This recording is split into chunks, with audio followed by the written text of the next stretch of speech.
to himself as ever, Rousseau now chose to abandon opera. Such theatre was simply another example of corrupting civilization. He embarked upon a period of austere moral self-reform, deciding it was time for him to re-embrace the strict principles of Calvinism that had permeated his childhood in Geneva. He would return to his native city, cast aside the corruption of Catholicism, and live a proper life amidst a proper society. All went surprisingly well, and Rousseau was welcomed with open arms by the citizens of Geneva, who were flattered by the return of their famous son. The Discourse on Inequality had not won the prize offered by the Academy of Dijon, but it had aroused huge public interest. Rousseau was on the way to becoming the most talked-about figure in France. No longer did it matter that les philosophes now considered his ideas anathema to their Enlightenment views. Throughout Europe, the classical restraint of the Enlightenment was on the verge of giving way to a new, unrestrained romanticism. Rousseau would become both the embodiment and the spokesman of this revolution in sensibility. And more surprisingly, the upright citizens of Geneva even managed to tolerate the presence of Rousseau's illiterate mistress Thérèse.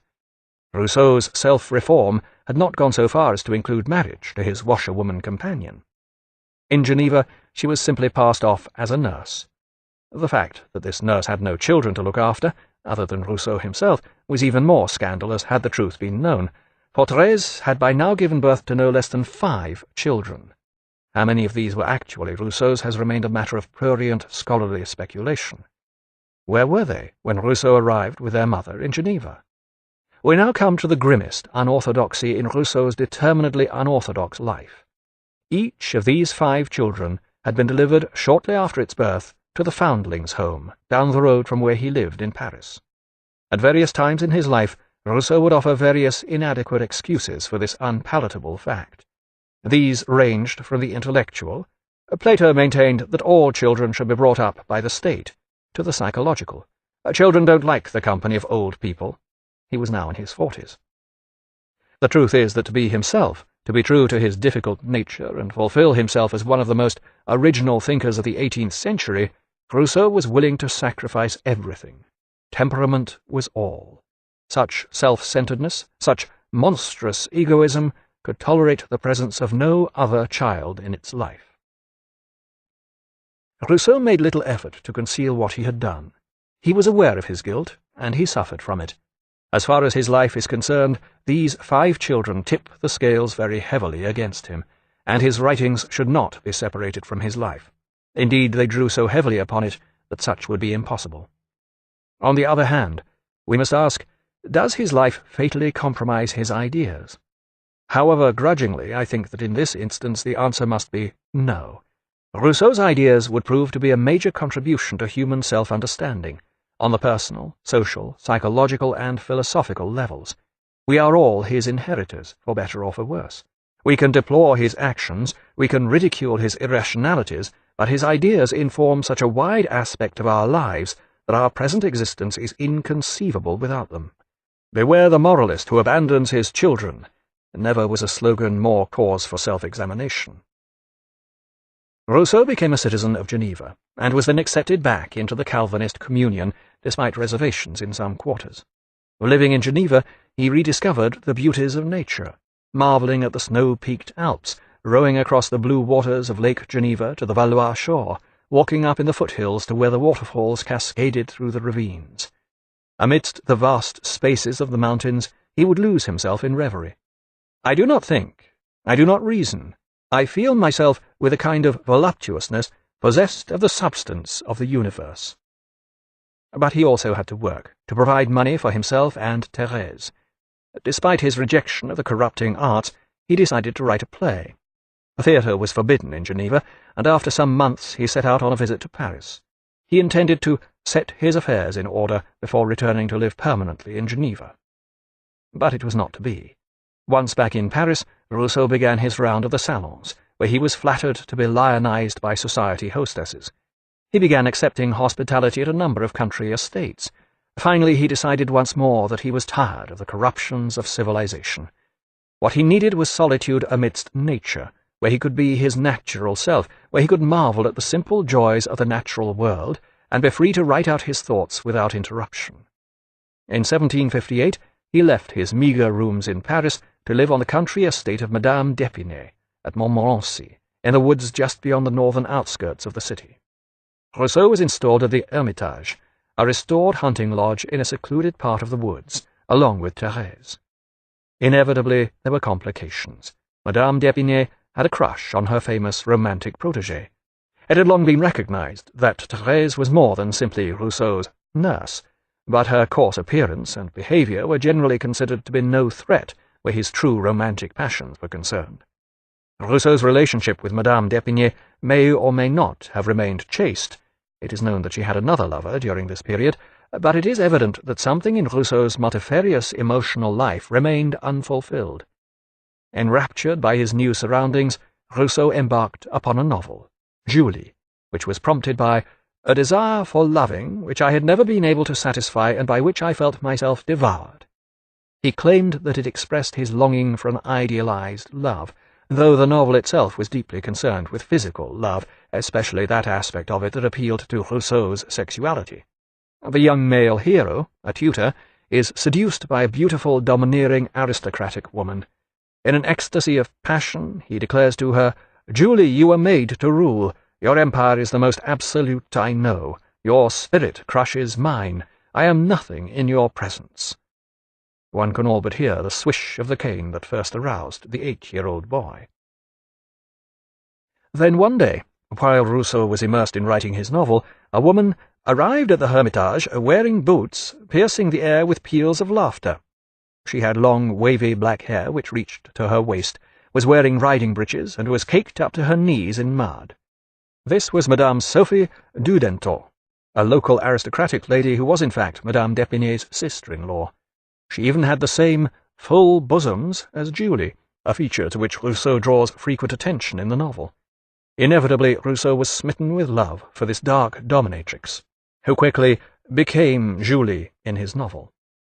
Rousseau would accompany her on walks in the woods. They would pause beneath a particular acacia tree, and Rousseau would begin reading to her the passionate love letters that the young tutor addressed to Julie in his novel.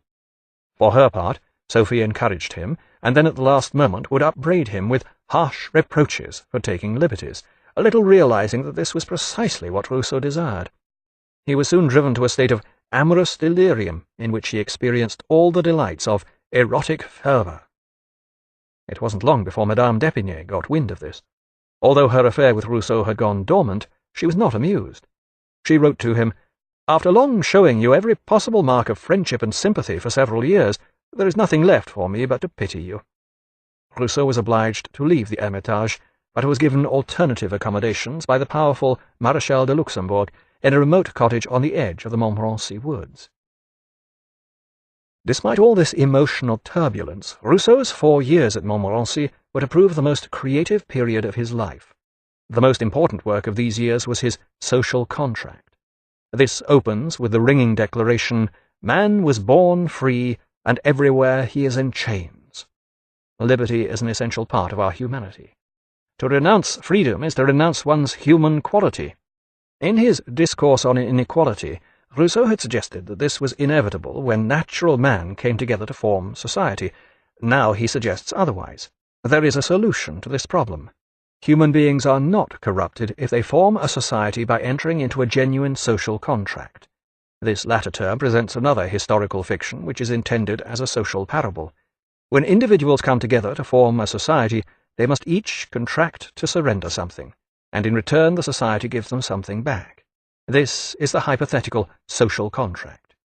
In the Discourse, Rousseau shows how individuals surrender their freedom in return for protection of their property and other civil rights. Rousseau now insists that it is possible for a genuine social contract to take place between human beings so that they still retain their freedom and thus their humanity. In exchange for their natural freedom, they must be given a better freedom, namely political freedom. Rousseau introduces himself in the social contract as a man who has every right to hold forth about justice and the rights of the citizen. He may not be a powerful ruler or a prince with experience in such matters, but he is nonetheless a sovereign. As a citizen of the Free State of Geneva, he is its sovereign. His democratic rights make him a ruler of the city. Rousseau is skating on thin ice here. He refers to Geneva a number of times in the social contract, and in glowing terms, but the Geneva he now refers to is the Geneva established more than 2 centuries earlier by Calvin.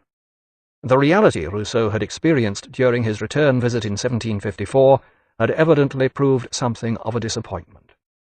At one point he even goes so far as to describe contemporary Geneva as a dictatorship run by 25 of Catholicism and live a proper life amidst a proper society. All went surprisingly well, and Rousseau was welcomed with open arms by the citizens of Geneva, who were flattered by the return of their famous son. The Discourse on Inequality had not won the prize offered by the Academy of Dijon, but it had aroused huge public interest of this revolution in sensibility. And more surprisingly, the upright citizens of Geneva even managed to tolerate the presence of Rousseau's illiterate mistress Thérèse. Rousseau's self-reform had not gone so far as to include marriage to his washerwoman companion. In Geneva, she was simply passed off as a nurse. The fact that this nurse had no children to look after, other than Rousseau himself, was even more scandalous had the truth been known, for Thérèse had by now given birth to no less than 5 children. How many of these were actually Rousseau's has remained a matter of prurient scholarly speculation. Where were they when Rousseau arrived with their mother in Geneva? We now come to the grimmest, unorthodox to himself as ever, Rousseau now chose to abandon opera. Such theatre was simply another example of corrupting civilization. He embarked upon a period of austere moral self-reform, deciding it was time for him to re-embrace the strict principles of Calvinism that had permeated his childhood in Geneva. He would return to his native city, cast aside the corrupt. Rousseau was on the way to becoming the most talked-about figure in France. No longer did it matter that les philosophes now considered his ideas anathema to their Enlightenment views. Throughout Europe, the classical restraint of the Enlightenment was on the verge of giving way to a new, unrestrained romanticism. Rousseau would become both the embodiment and the spokesman